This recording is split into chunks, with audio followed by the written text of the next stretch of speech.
नमस्कार दोस्तों, myself doctor Ashish Kumar Mishra, assistant professor department of economics, Marwari College Bhagalpur.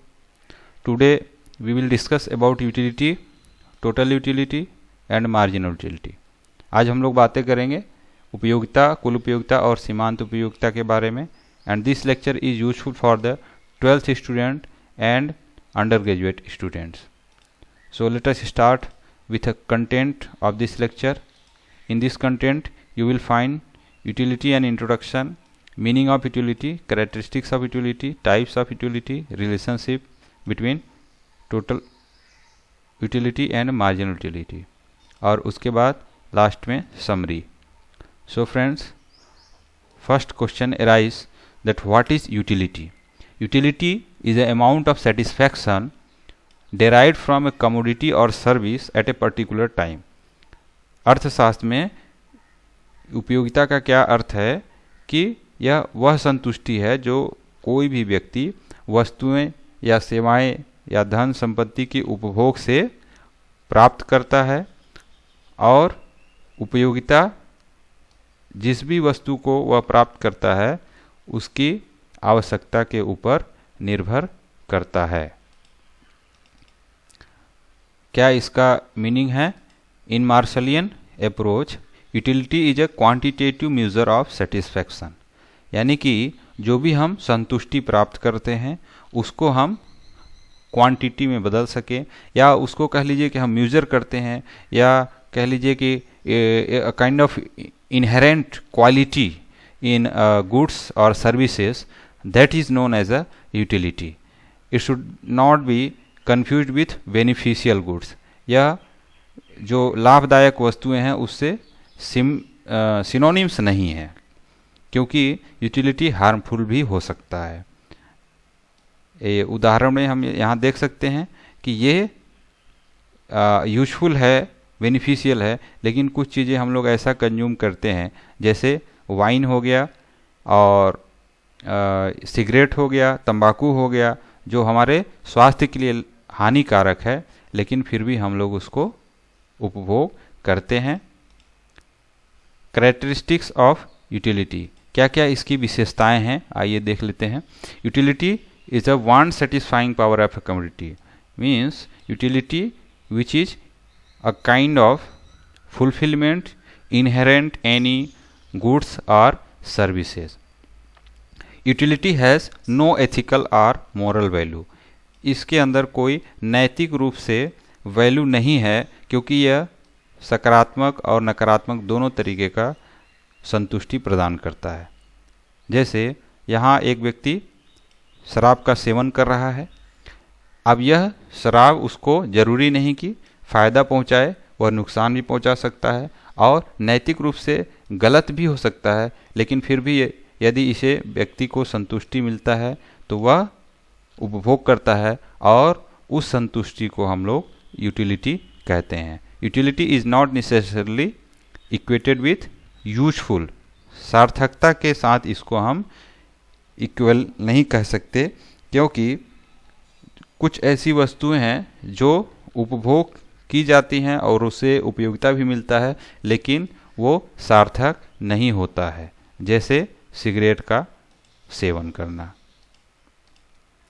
इसी तरीके से अगला जो हमारा विशेषता है वो है utility is a subjective entity, यानी यह व्यक्तिगत जो अप्रोच है उसको हम सबके लिए एक नहीं मान सकते, यह व्यक्तिनिष्ठ ही होगा, वस्तुनिष्ठ नहीं हो सकता है।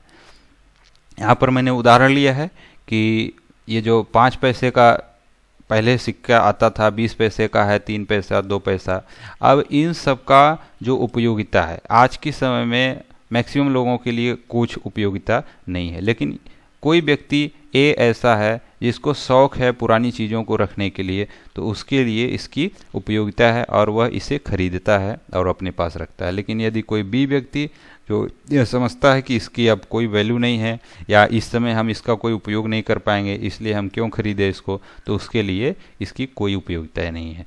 यानी कि इसी तरीके से यदि कोई पुराना ये इंडियन पोस्टेज का है और ये अभी प्रचलन में यदि नहीं है, और तो यह किसी एक व्यक्ति के लिए उपयोगी हो सकता है, उसमें उसको उपयोगिता मिल सकती है, और किसी एक व्यक्ति ऐसा भी हो सकता है जिसको यह फालतू और कूड़े का सामान लगे। इसलिए यह व्यक्तिनिष्ठ है, यानी व्यक्तियों पर निर्भर करता है कि कौन किसको किस वस्तु से कितना उपयोगिता मिल रहा है। इसी तरीके से utility is a psychological phenomena. Psychological क्यों है? क्योंकि ये एग्जाम्पल से हम लोग समझे कि यदि दो, जो यहाँ पर आपको फीमेल दिख रही हैं, ये शॉपिंग कॉम्प्लेक्स गए और ड्रेस का चयन कर रही हैं, तो ड्रेस के चयन में इनकी साइकोलॉजी कह रही हमको ये ड्रेस पसंद है, और इनको लग रहा है कि हमको ये ड्रेस पसंद नहीं, हमको ये ड्रेस पसंद है। तो इस ड्रेस में इनकी जो मानसिक स्थिति है वह काफ़ी काम कर रहा है, जबकि दोनों ड्रेस का कार्य है कि वह पहनने योग्य ही है। तो इसमें इनकी साइकोलॉजिकल सिम्टम भी प्रतीत होता है, इसलिए यह एक साइकोलॉजिकल कॉन्सेप्ट है जिसको कि हम लोग इकोनॉमिक्स में मेजरमेंट करने की कोशिश करते हैं। Utility depends on intensity of want. हमारी आवश्यकताओं की कितनी गहनता है उसके हिसाब से हमको यूटिलिटी मिलती है। सपोज एक व्यक्ति है जो गांव में है, उसको खूब ढेर सारा पानी उसके पास अवेलेबल है और वो वाटर का कंजम्पशन कर रहा है, उसके लिए इसकी उपयोगिता कम हो सकती है। लेकिन यदि कोई व्यक्ति ट्रेन से सफ़र कर रहा है और उसको कई स्टेशन से पहले पानी नहीं मिला, वाटर नहीं मिला, और उसको संभावना लग रही है कि आगे वाटर नहीं मिले, और कहीं बीच में उसको कोई वाटर बेचने वाला मिल जाता है, तो वह उसको अधिक दामों पर भी खरीदेगा और उसके कंजम्पशन से उसको उपयोगिता निश्चित रूप से अधिक मिलने की संभावना है। इसलिए यूटिलिटी निर्भर करती है किसके ऊपर? इंटेंसिटी के ऊपर, कि किसी चीज़ की उनको आवश्यकता कितनी है। Utility can not be measured objectively. इसको एक समान रूप से मेजरमेंट नहीं हो सकता है। जैसे उदाहरण के तौर पर देखें, यदि एक रोटी है और उस रोटी के जो कंजम्पशन करने वाले लोग हैं, मान लीजिए ए व्यक्ति है, बी व्यक्ति है और सी व्यक्ति है, तो यह कोई भी चीज़ ऑब्जेक्टिव कब होता है? जब एक ही चीज़ सबके लिए समान हो। यानी रोटी का कार्य क्या है करना है? भूख को शांत करना। तो ए व्यक्ति जो बहुत अधिक भूखा है वो उसके लिए इसकी उपयोगिता बहुत अधिक है, बी व्यक्ति कम भूखा है उसके लिए उपयोगिता कम है, और सी व्यक्ति खाना पहले से खाया हुआ है, इसको कोई उपयोगिता इसके लिए नहीं है। तो यहाँ पर किसी भी वस्तु की, या कह लीजिए उदाहरण में रोटी जो ब्रेड की उपयोगिता है वो तीनों लोगों के लिए अलग अलग है। इसी प्रकार से जो इकोनॉमिक्स का वर्ल्ड है उसमें ये कहा जाता है कि यूटिलिटी जो है व्यक्ति व्यक्ति पर निर्भर कर रहा है। यह हम ऑब्जेक्टिवली एक साथ ये नहीं कर सकते कि इससे अगर 10 यूटिल उपयोगिता रोटी से मिलेगा तो वो दुनिया के हर एक आदमी को 10 यूटिल ही उपयोगिता मिलेगा, सबको अलग अलग हो सकता है।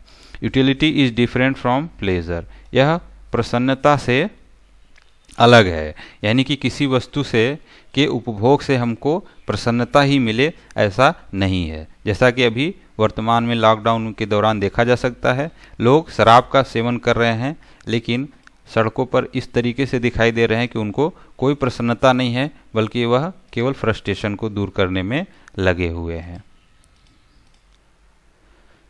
यूटिलिटी के बारे में अध्ययन करने का 2 अप्रोच जो इकोनॉमिक्स में ट्रेडिशनली समझा जाता है, पढ़ा जाता है, वो है, एक है कार्डिनल अप्रोच और दूसरा है ऑर्डिनल अप्रोच।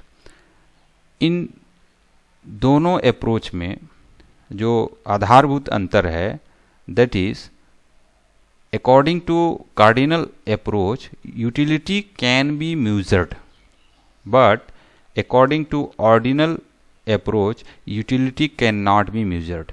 ये कहता है कि हम उपयोगिता को माप सकते हैं, क्वांटिफाई कर सकते हैं, संख्या में माप सकते हैं, मार्शल कहते हैं। दूसरा क्या कहता है कि हम इसको माप नहीं सकते बल्कि रैंकिंग कर सकते हैं कि मान लीजिए एक एप्पल है और एक ऑरेंज है, तो किससे हमको अधिक उपयोगिता मिला, सिर्फ हम ये बता सकते, ये नहीं बता सकते इससे कितना यूटिल मिला और कितना यूटिल ऑरेंज से मिला।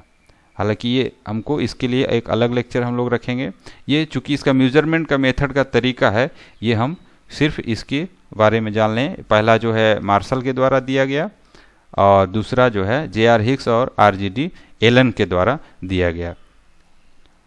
इसमें और भी डिटेल सब चीज़ें हैं, इसको हम अगले लेक्चर में कवर करेंगे। अभी हमारा फोकस है यूटिलिटी, टोटल यूटिलिटी और मार्जिनल यूटिलिटी पे।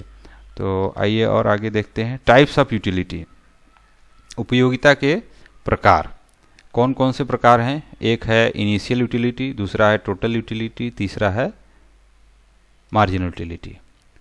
टाइप्स ऑफ यूटिलिटी में पहला देख लेते हैं क्या है, marginal initial utility. Initial utility means satisfaction derived from very first unit consumed of any object.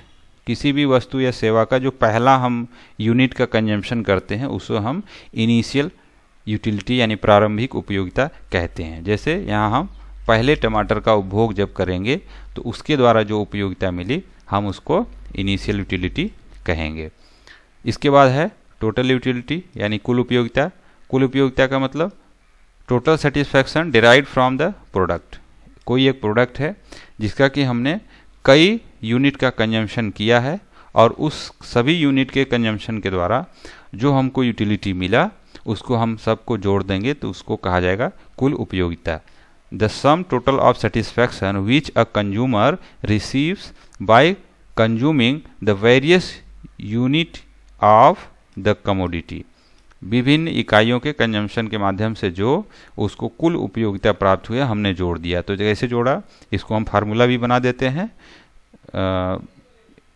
Quantity के लिए कि total utility of N unit equal to utility first unit of consumption, utility derived from first unit of consumption plus utility derived from second unit of consumption plus utility derived from third unit का of consumption, और इस तरह से हम plus करते हुए N unit का ले जाएंगे।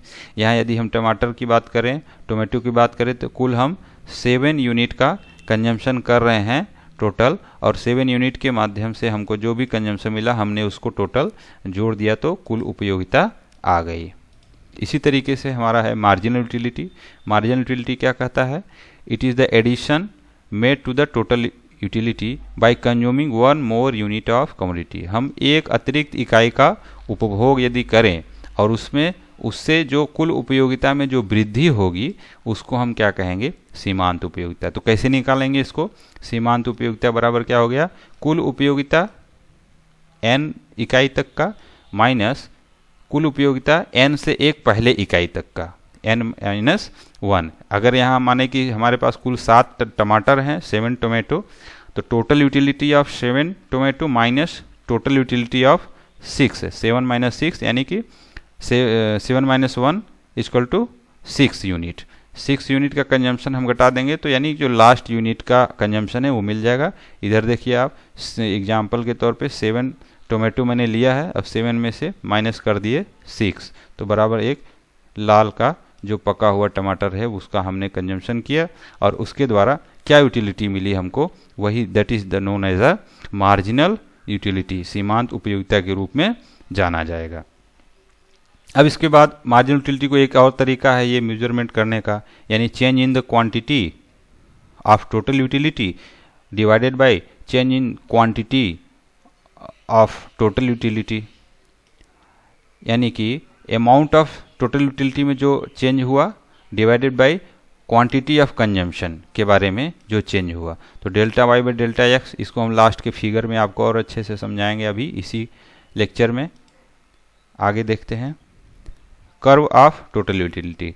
अब यहाँ देखिए एक अलग से उदाहरण लिया गया है और इधर है क्वांटिटी यानी कि एक एक इकाई का कंजम्पशन बढ़ते जा रहा है, इधर है टोटल यूटिलिटी, प्रथम इकाई के बाद द्वितीय तृतीय के साथ साथ जो यूटिलिटी हमको मिलते जा रहे हैं उसको हम जोड़ते जा रहे हैं, इधर कुल उपयोगिता, और इसको हम ग्राफ पे ये देखना चाह रहे हैं कि कुल उपयोगिता का ग्राफिकल जो प्रेजेंटेशन होता है वो कैसा होता है।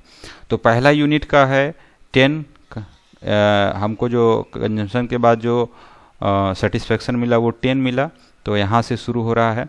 इसी तरीके से दूसरे से 18, तो दूसरा हमको 18 ये इधर कहीं मिलेगा, और इस तरीके से हमारा ये शेप बन रहा है, यानी कि टोटल यूटिलिटी बढ़ते हुए होता है लेकिन एक निश्चित समय पे कांस्टेंट होता है और फिर कम भी होते जाता है। और मार्जिनल यूटिलिटी का कर्व कैसा होगा, मार्जिनल यूटिलिटी का कर्व है कि ये आधारित है law of diminishing marginal utility के ही आधार पे कि पहले यूनिट के कंजम्पशन से हमको अधिक उपयोगिता मिलता है, सबसे अधिक, जो कि 10 मिला है। दूसरे यूनिट के कंजम्पशन से 8 मिला है। तीसरे यूनिट के कंजम्पशन से हमको 6 मिला है। तो हम इसको ग्राफ पे प्लॉट कर दिए और ये सीधा सीधा दिख रहा है आपका कि जो मार्जिनल यूटिलिटी है वो प्रत्येक अगली इकाई के उपभोग के साथ साथ घटती जा रही है। जैसे जैसे हमारा इधर से देखिए इकाई 1 2 3 4 5 6 7 की तरफ, 7वें टमाटर की तरफ जा रहे हैं, तैसे ही हमको चूँकि 6 ही टमाटर में हमारा पेट भर गया, इसलिए अब हमको जो ये यूटिलिटी मिलने वाली है 0 मिलने वाली है। इसके बाद निगेटिव भी हो सकता है। तो ऐसा कर्व मार्जिनल यूटिलिटी का बनेगा। यानी कि मार्जिनल यूटिलिटी में आप देखेंगे क्या क्या रेंज है, यहाँ से लेकर के यहाँ 6 यूनिट तक, 6 यूनिट तक जहाँ की 0 है यहाँ तक मार्जिनल यूटिलिटी प्लस है। इसके बाद 6वें यूनिट पर यहाँ 0 है, इसके बाद इधर माइनस हो जा रहा है। इसको और भी हम अच्छे तरीके से समझेंगे अभी। Relation between total utility and marginal utility, वही दोनों उदाहरण जो आपने ऊपर देखा उसको हमने कंबाइन किया है। तो कंबाइन करने के बाद यानी कि यूनिट ऑफ कंजम्पशन इधर बढ़ रहा है, तो यूनिट ऑफ कंजम्पशन बढ़ने के साथ साथ कुल उपयोगिता भी बढ़ रही है। लेकिन इसके साथ साथ ये जो सीमांत उपयोगिता है, मार्जिनल यूटिलिटी है, वो लगातार घट रही है और एक समय के बाद माइनस में जा रहा है। इधर देखते हैं ये इनिशियल यूटिलिटी कहाँ से आ गया। ये हमने देखा कि टाइप वाले में पहला प्रकार है इनिशियल यूटिलिटी का। तो इनिशियल जो यूटिलिटी है वो पहले इकाई के कंजम्पशन से जो भी उपयोगिता मिला, यानी कि 8 मिला, तो वो टोटल भी यहाँ पर 8 है और सीमांत भी 8 है। इसी तरीके से जो मार्जिनल यूटिलिटी का जो रेंज है वो यहाँ पर पॉजिटिव दिखाया गया है कि यहाँ तक पॉजिटिव है, 8 से लेकर के ये यहाँ तक। इसके बाद फिर ये 0 हो जाता है और उसके बाद हम और अधिक कंजम्पशन करें एक निश्चित सीमा के बाद तो ये निगेटिव हो जाता है। दोनों को, मार्जिनल यूटिलिटी और टोटल यूटिलिटी, दोनों को अगर एक ग्राफ पे हम लोग प्लॉट करें तो हमको क्या समझ में आता है, देखते हैं। यहाँ पर मार्जिनल यूटिलिटी और टोटल यूटिलिटी दोनों, सीमांत उपयोगिता और कुल उपयोगिता को एक ही ग्राफ पे यदि प्लॉट करें तो हमको कुछ इस प्रकार का शेप मिलेगा। यानी कुल उपयोगिता ए बिंदु से टोटल यूटिलिटी जहाँ लिखा हुआ है ये इधर के तरफ से इधर बढ़ रहा है, यानी ये बढ़ता है, फिर एक निश्चित समय के बाद यहाँ स्थिर रहता है, उसके बाद घटने लगता है। दूसरा है सीमांत उपयोगिता, ये सीधे सीधे घट रहा है और ये घट के बी पर 0 पॉइंट हो जा रहा है और उसके बाद ये डिससेटिस्फैक्शन, यानी इधर से तो हमने जो कंजम्पशन किया तो ये हमारा हिस्सा जो दिखा रहा है ये सेटिस्फैक्शन दिखा रहा है और इधर हम पहुंच गए तो ये डिससेटिस्फैक्शन, यानी उसके बाद एक लिमिट के बाद कंजम्पशन से हमको काफ़ी नुकसान भी पहुंच सकता है। अब यहाँ पर एक पॉइंट लिखा हुआ है कि पॉइंट ऑफ स्टैटिटी, यानी कि बी पॉइंट को, और इसको हम और भी पॉइंट कहते हैं पॉइंट ऑफ सेचुरेशन। तो पॉइंट ऑफ सेचुरेशन हमको क्या बताता है, बी पॉइंट क्या बताता है, the point at which marginal utility of a commodity is 0। यहाँ पर सीमांत उपयोगिता 0 होता है और it's total utility is maximum, यहाँ पर कुल उपयोगिता अधिकतम होती है। It is referred as point of satiety और it is also known as a point of saturation. यानी कि यह बी बिंदु हमको कुल और सीमांत उपयोगिता के बीच संबंध बताता है। इसको हम एक एक संबंध को और अगले स्लाइड में अच्छे से समझ लेते हैं कि कुल उपयोगिता और सीमांत उपयोगिता के बीच में क्या संबंध है। समरी के रूप में समझ लेते हैं। इसमें लिखा हुआ है कि as long as the marginal utility is positive the total utility is increasing. इसको हम देख लेते हैं कैसे इंक्रीजिंग है। देखिए, जैसा कि मार्जिनल यूटिलिटी है, कहाँ से कहाँ तक पॉजिटिव है, मार्जिनल यूटिलिटी हमारा ए पॉइंट से लेकर के बी पॉइंट तक पॉजिटिव है और इस दौरान आप देखिएगा कि जो कुल उपयोगिता है वो यहाँ तक बढ़ते ही रहता है। तो एक बात हुई। दूसरी बात, अगली बात इसमें क्या लिखा हुआ है, when marginal utility is 0 total utility is maximum and constant. तो ये तो हमने देख ही लिया। ये जहाँ बी पॉइंट है, बी पॉइंट पर जो मार्जिनल यूटिलिटी है वो 0 है और टोटल यूटिलिटी यहाँ मैक्सिमम आपको दिख रहा है। इसके साथ अगला क्या है, when marginal utility is negative total utility is decreasing. इसको भी हम लोग समझ लेते हैं कि टोटल यूटिलिटी कहाँ डिक्रीजिंग हो रहा है, कि जब टोटल यूटिलिटी इधर घट रहा है या कह लीजिए मार्जिनल यूटिलिटी निगेटिव है, जो सी पॉइंट आपको दिख रहा है इधर सी पॉइंट की तरफ बढ़ रहा है, तो कुल उपयोगिता हमारा घटने लग रहा है। अगला क्या है, total quality is summation of marginal utility. अच्छा, टोटल यूटिलिटी, अच्छा यहाँ पर क्वालिटी की जगह यूटिलिटी होगा। Total utility is a summation of marginal utility. तो ये तो जोड़ है, हमने पहले ही बताया, समझ गए आप।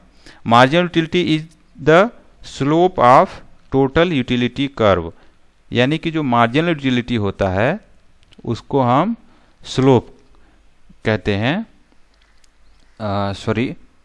ये marginal utility is the slope of total utility. जो मार्जिनल यूटिलिटी होता है वो कुल उपयोगिता का ढाल होता है। कैसे समझेंगे कि ये कुल उपयोगिता हमारा जा रहा है, तो हमारा सीमांत उपयोगिता क्या होता है कि एक अतिरिक्त इकाई का कंजम्पशन ही सीमांत उपयोगिता है। तो सपोज हम इस पॉइंट पर पहुंचे हुए हैं, इस पॉइंट पे, और यहाँ से हम एक अतिरिक्त इकाई का कंजम्पशन करते हैं। मान लीजिए हम यहाँ पर आते हैं, छोटी सी ही इकाई, हम यहाँ ए, कैपिटल ए हमने यहाँ लिखा, ए पॉइंट से कैपिटल बी पॉइंट की तरफ जा रहे हैं। और ये जो सफ़र हमने तय किया ये क्यों हुआ, क्योंकि हमने क्वांटिटी एक बढ़ाया यानी कंजम्पशन बढ़ाया, तो इसको हम डेल्टा एक्स कह दें। और इस क्वांटिटी बढ़ने के कारण हमारा कुल उपयोगिता यहाँ से यहाँ तक बढ़ा, यानी कि डेल्टा वाई।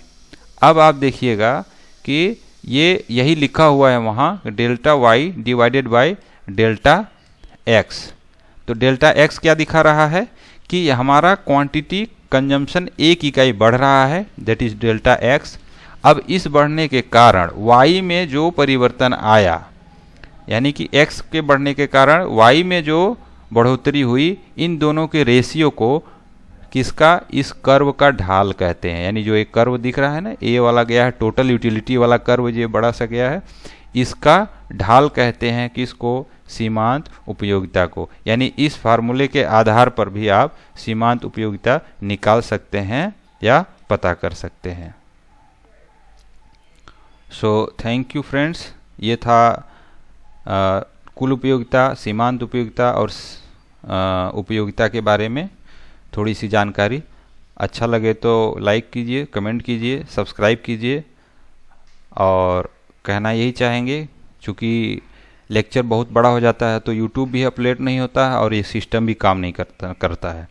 तो हम लोग घर से ये थोड़ा थोड़ा प्रयास कर रहे हैं, छोटे छोटे लेक्चर के माध्यम से आपसे साथ जुड़े रहें और ज्ञानवर्धन बातें करते रहें। और आगे हम फिर आपके साथ जुड़ेंगे एक नए लेक्चर के साथ। Thank you.